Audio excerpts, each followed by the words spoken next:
एक गांव में सुधा नाम की लड़की रहती थी। उसका इस दुनिया में कोई नहीं था। वो जब बहुत छोटी थी, उसके माता पिता एक महामारी के चलते दुनिया छोड़कर चली जाती हैं और सुधा अकेली रह जाती है। पूरे गांव में कोई भी कुछ भी काम करने को देता तो सुधा खुशी खुशी सारे काम करती और बदले में 2 वक्त की रोटी मांगती थी, जिससे वो अपना पेट भर सके। वो नदी के पास के बरगद का पेड़ है, जिसके पास वो रोज जाया करती और घंटों वहाँ बैठकर सारे दिन की बातें उस बरगद के पेड़ से किया करती थी। फिर कुछ दिन बाद गर्मियाँ शुरू हो गई थी।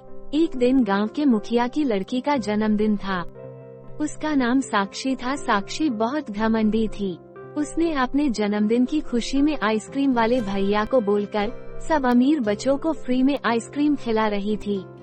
तभी वहाँ से दूर खड़ी सुधा ये सब सुन और देखकर साक्षी के पास आकर बोलती है, साक्षी, क्या तुम एक आइसक्रीम मुझे भी दे सकती हो? बदले में मैं तुम्हारा कोई भी काम कर दूंगी। तुमने सुना नहीं, मैंने ये आइसक्रीम अमीर बच्चों को खिलाने के लिए बुलाई हूँ, तुम जैसे गरीब के लिए नहीं।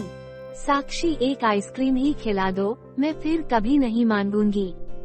साक्षी उसको मना कर देती है और वहाँ से चली जाती है। सुधा बहुत उदास हो जाती है। फिर वो नदी के पास वाले बरगद के पेड़ के पास जाती है। आज सुधा थोड़ी उदास थी और बरगद के पेड़ को सारी बात बताती है कि साक्षी ने कैसे उसको आइसक्रीम नहीं दिलाई। फिर वो ऐसे बातें करते करते उसी पेड़ के नीचे सो जाती है। वहाँ पर एक बूढ़ी औरत आती है। बेटी जाग जाओ। सुधा घबरा कर उठती है। मेरा नाम कमला दादी है, मैं यहाँ इस पेड़ की पूजा करने आई हूँ।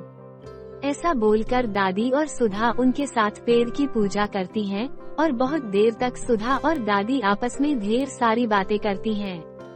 अब तुम घर जाओ, बहुत देर हो गई है, कुछ देर में रात हो जाएगी।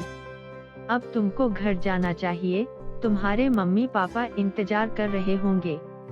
नहीं दादी, कोई इंतजार नहीं कर रहा होगा, क्योंकि मेरा इस दुनिया में कोई भी नहीं है। जब मैं बहुत छोटी थी तभी मेरे पापा मम्मी इस दुनिया से चल बसे थे। तब से मैं अकेली रहती हूँ। ऐसा मत बोलो बेटा, आज से तुम मेरे साथ मेरे घर में रहना। मेरा भी इस दुनिया में कोई नहीं है। आज से तुम और मैं एक साथ रहेंगे। मेरा घर इस नदी के उस पार है।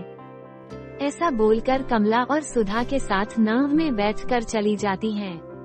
आगे जाने के बाद सुधा को एक आइसक्रीम का पेड़ दिखाई देता है। दादी देखो, ये तो आइसक्रीम का पेड़ है। ये वैसी ही आइसक्रीम है जो साक्षी खा रही थी। दादी, मुझे भी आइसक्रीम खानी है। ठीक है, चलो तुम्हें आइसक्रीम खिलाती हूँ। मैं इस पेड़ से बहुत सारी आइसक्रीम लूंगी और खाऊंगी। नहीं सुधा, ये गलत बात है, ऐसा नहीं करते। तुम इस जादुई आइसक्रीम के पेड़ से सिर्फ एक ही आइसक्रीम लेकर खा सकती हो।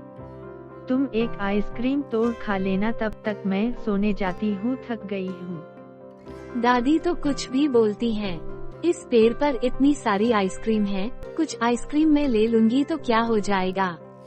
ऐसा बोलकर वो कुछ आइसक्रीम तोड़ कर नाव में रख देती हैं। फिर वो एक आइसक्रीम तोड़ कर रखने जाती है, तभी दादी उठ जाती है। सुधा, ये तुमने क्या किया? तुमको बोला था न कि एक ही आइसक्रीम लेना।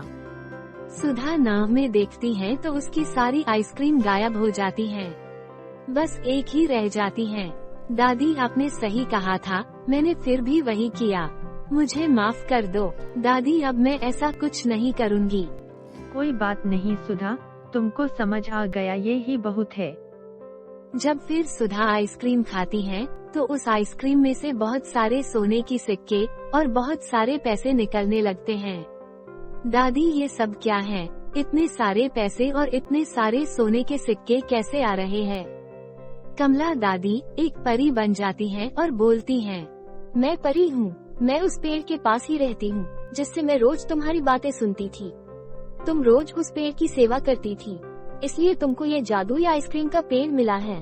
आपका बहुत बहुत शुक्रिया परी। अब मैं इन पैसों से आपने जैसे बच्चों की मदद करूँगी, जिनको खाने को खाना नहीं मिलता और पहनने को कपड़ा नहीं मिलता है।